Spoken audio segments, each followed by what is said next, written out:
నిన్న జరిగిన 2020 మ్యాచ్లో సూపర్ అయితే ఇండియా అయితే గెలిచి సెమీఫైనల్కి అయితే ఎంటర్ అయింది.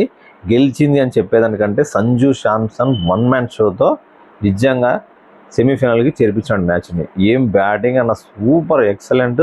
సంజు శాంసన్ టీంలోకి అట్లా వచ్చి ఇట్లా పోతాడు, కన్సిస్టెంట్ లేదు అనే వాళ్ళకి నిజంగా నిన్న ఒక్క ఆటతో నిజం అసలు మైండ్ బ్లోయింగ్ గేమ్. అసలుకి ఎక్సలెంట్. అసలుకి ఆడు మగాడు రా బుజ్జి.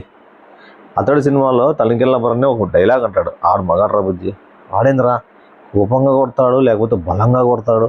వీడేంద్ర చాలా శ్రద్ధగా కొట్టినాడు, గోడ కట్టినట్లు, గులాబీ మొక్కకి అంటు చుట్టినట్లు చాలా పద్ధతిగా కొట్టాడు రా బుజ్జి. వాడు మగాడు రా అంటాడు చూడు. అట్లా నిజంగా మగోడు ఆట అన్నాడు నిన్న సంజు శాంసన్. ఎక్కడే కానీ ఒక లేజీ షాట్ లేదు. నిజంగా స్టార్టింగ్ నుంచి ఎండింగ్ వరకు వీలైనప్పుడల్లా 4లు 6లు కొడతానే ఉన్నాడు. అసలుకి ఎక్కడ రన్ రేట్ 10 తగ్గలేదు. అసలుకి స్టార్టింగ్ నుంచి ఎండింగ్ వరకు ఎక్సలెంట్ గేమ్ అన్నాడు. అసలుకి వికెట్లు పోతున్నా కానీ ఎక్కడే కానీ నిదానంగా ఆడిందే లేదు. అసలుకి నిన్న మాత్రం సంజు శాంసన్ అయితే సినిమా చూపించినాడు. అసలు ఇంకా సంజు శాంసన్ అవుట్ కాకపోతే ఖచ్చితంగా గేమ్ మందే అన్న లెవెల్లో ఉంది. అసలుకి ఎక్కడే కానీ ఇండియా ఓడిపోతుంది అనే అనుమానం ఎవరికి రాలేదు. అసలుకి లాస్ట్ ఓవర్స్ దగ్గర పడుతున్నా కానీ టెన్షన్ ఏం లేదు.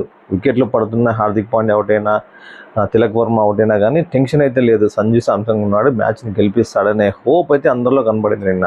నిజంగా సంజు శాంసన్ మాత్రము one man show, one man army.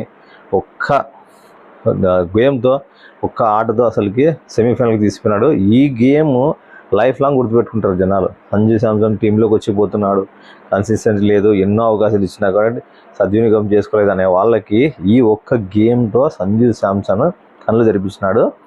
సెమీఫైనల్కి పోయింది ఇండియా అంటే సంజు శాంసన్ వల్లే. సూపర్ ఎక్సలెంట్ ఇన్నింగ్స్ నా ఎక్సలెంట్ నా సంజు శాంసన్ నా ఎక్సలెంట్ గేమ్. ఇండియా సెమీఫైనల్కి పోయినందుకు నేనైతే ఫ్యాన్స్ అయితే చాలా హ్యాపీ. అసలుకి రాత్రి అయితే మ్యాచ్ చూస్తుంటేనే చాలా హ్యాపీ అనిపించింది. ఇండియా సెమీఫైనల్కి గెలిచాలా, కప్పు కూడా ఈసారి ఇండియా పైకి లేపల్లా.